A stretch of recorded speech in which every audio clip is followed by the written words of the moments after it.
আশা করি তোমরা সবাই খুব ভালো আছো। অ্যাকচুয়ালি তোমাদের আমি বলেছিলাম যে তোমাদের বলবো যে আমি এই যে রোগা হয়েছি এতটা, তার সাইড এফেক্ট কি হয়েছে। অ্যাকচুয়ালি এতটাই ব্যস্ত ব্যস্ত চলছে যে ঠিক সময় বের করে উঠতে পারছি না, মেইন প্রবলেম হচ্ছে এটা। এনিওয়ে, চলো আজকে কোনো রকমের সময় বের করেছি। আর নর্মালি আমি এগুলো একা করি না, তো একা করতে গেলে অনেক সময় লাগে। আমি ওই জন্য ওয়েট করছি যে ট্রিনা আসবে, ট্রিনা একটু হেল্প করবে, তাহলে হয়ে যাবে তাড়াতাড়ি। এটা হলো আসল ব্যাপার। তো আজকে ট্রিনা এসেছে বলে আমি এটা করতে পারছি বেসিক্যালি।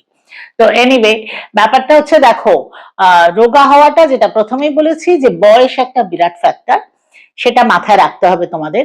অ্যান্ড আমি প্রথমবার যে রোগাটা হয়েছিলাম সেটা basically I think keto diet ছিল, মানে নো কার্বস অ্যাকচুয়ালি। বাট আমি যেটা করেছিলাম সেটা লো কার্বস। নো কার্বস পুরোপুরি করিনি, কিন্তু যে প্রবলেমটা আমার হয়েছিল সেটা হচ্ছে আমাকে রুটি টোটালি বন্ধ করে দেওয়া হয়েছিল। ভাত রুটি দুটোই বলেছিল, বাট আমি আমাকে পরে একটু ভাত অ্যালাউ করেছিল, যেহেতু দেখলো যে আমার কমছে। কারণ নর্মালি যেটা বারবার বলছি যে একটা বয়সের পরে ওরাও বলে যে কমানো খুব মুশকিল। তো আমাকে ভাত অ্যালাউ করেছিল, কিন্তু রুটি স্ট্রিক্টলি না করা হয়েছিল, যেহেতু গ্লুটেন আছে, হ্যান ত্যান আজকাল তো অনেক কিছু হচ্ছে। তো রুটি যেহেতু আমি 1.5-2 বছর ধরো একটাও রুটি খাইনি, অথচ জন্ম থেকে তো রুটি খেয়েই বড় হয়েছে। আর রুটি খেতে আমার খুব ভালো লাগে, আমি ভাতের থেকে রুটি বেশি ভালোবাসতাম একটা সময়, এখন আর হয় না, যাই হোক। তো সেটা যেহেতু বন্ধ করে দিয়েছি, তারপরে আমার যেটা হয়েছে, রুটি খেলেই যদি হাফ রুটিও খাই, আমার হালকা একটা পেটে ব্যথা শুরু হয়। তো এটা একটা খুব বাজে এফেক্ট, কারণ আমি মনে করি যে যে জিনিসটা আমি এত বছর ধরে খেয়েছি তখন কোনো প্রবলেম ছিল না, হঠাৎ এখন কেন? তার মানে ওই যে ওটাকে বন্ধ করে দিয়েছি, সেটা একটা এফেক্ট হয়েছে। সেকেন্ড টাইম যেটা আমি করেছি ইন্টারমিটেন্ট ডায়েট, সেটাতে তো এমনই প্রবলেম হলো, আমি তখন কিছু বুঝিনি অ্যাকচুয়ালি। ডায়েটটা করেছি, সুন্দর কমছে, বাট হঠাৎ রিয়েলাইজ হলো যে শরীর খারাপ লাগছে, শরীর খারাপ লাগছে, কি হচ্ছে বুঝতে পারছি না, কারণ আমার কোনো আইডিয়া ছিল না যে অ্যাসিডিটি কি হয় অ্যাসিডিটিতে।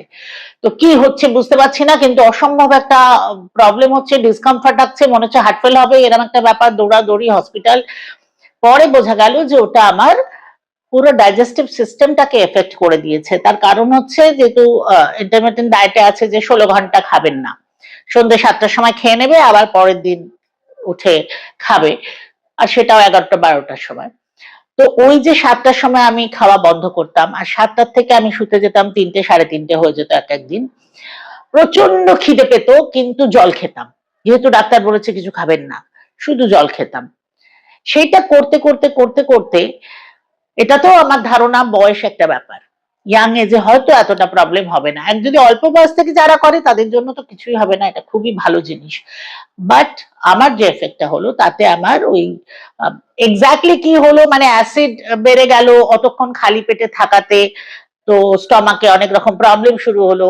তার ফলে আমার ওই যে আনইজিনেস, ডিসকমফর্ট যেটা বলছি, আহ অসম্ভব প্রবলেম হতো, মানে মনে হতো এক্ষুনি আমার হার্ট ফেল হবে, প্যালপিটেশন হতে শুরু করলো, হার্ট বার্ন, ফাট বার্ন, এসব তো পরে শিখলাম। মানে অ্যাসিডিটি হওয়াতে অনেক কিছু শিখেছি, মানে এই যে আমাদের সিস্টেমটা যে এত ইম্পর্টেন্ট, আর এটার যে এত রকম ফাংশন, এত ডিটেলসে জানতাম না। যদিও বায়োসায়েন্সের স্টুডেন্ট, অনেক কিছুই জানি, কিন্তু যেহেতু বলে না যে যখন নিজের উপর দিয়ে যায় তখন টের পাবে। তো এখন তো মোটামুটি পিএইচডি করে ফেলেছি, বাট ভীষণ কষ্ট পাচ্ছি, এবং সেই কষ্টটা এখন অনেক কমে গেছে। বছর দেড়েক ধরে নাও, অস্বাভাবিক প্রবলেম হয়েছে আমার, মানে কিচ্ছু খেতে পারতাম না, তারপরে এমন হয়ে গেছিল খাবার দেখে ভয় পেতাম। তাতে একটা হলো যে ওয়েটটা আমার সুন্দর কম ছিল, এটা হওয়াতে আরো তাড়াতাড়ি কমে গেল, which is not good at all. ওয়েটটা কমলো ঠিকই, মানে আমি বলছি মাঝে আমার একটা ফেজে হলো, আচ্ছা আমার এই এফেক্টটা আবার কলকাতা গেলে ভীষণ বাড়তো ওই সময়। এমনিতেও কলকাতা গেলে একটু অ্যাসিডিটি হয়, ওখানকার বোধহয় সবারই হয় একটু, আমি শুনেছি ওখানে সবাই একটু অ্যাসিডিটি, সবার বাড়িতে থাকে, যেটা এইসব দিকে মহারাষ্ট্র, গুজরাট এইসব দিকে লোকেদের এতটা প্রবলেম হয় না। ওখানে ইচ অ্যান্ড এভরি বাড়িতে তুমি যদি বলো, বলবে অ্যাসিডিটি, ও এই তো আমাদের আছে, এই খাবি, ওই আছে, ওই খাবি, এরকম একটা ব্যাপার, খুব কমন জিনিস ওখানে। তো সেটা আমার ওখানে গেলে সাংঘাতিক বাড়তো। তো একটা সময় আমার হয়েছিল ঠিক 10 দিনে আমার 3 কেজি ওজন কমেছে, মানে যেটা শরীরের জন্য খুব খারাপ।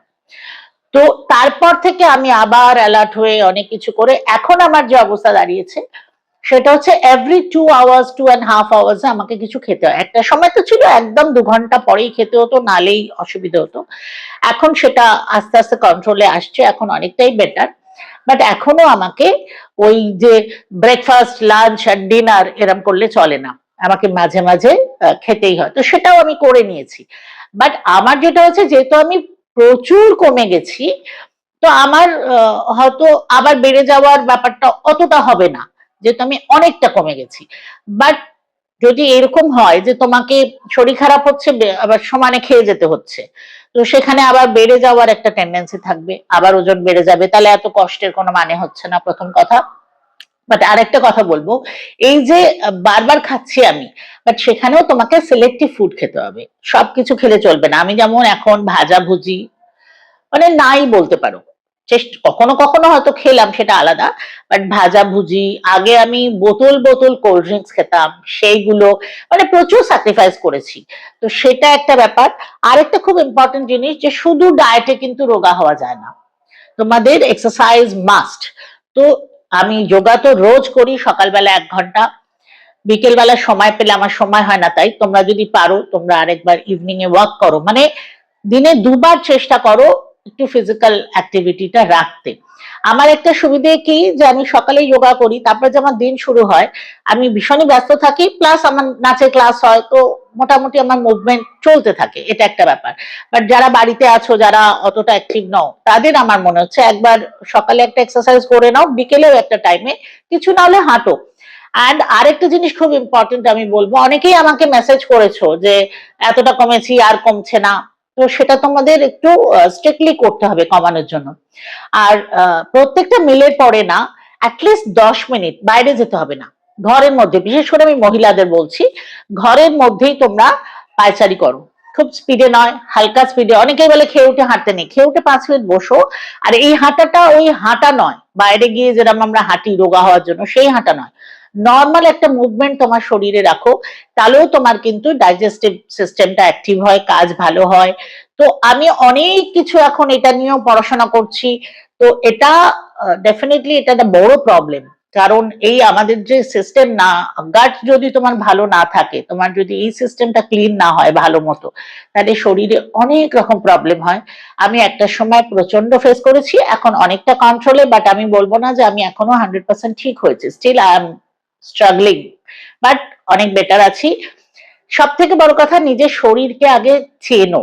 সবার শরীরে সবকিছু কাজ করে না, সবার শরীরে সব খাবার স্যুট করে না, এইগুলো তোমাকে অবজার্ভ করতে হবে, তোমাকে নিজেকে দেখতে হবে।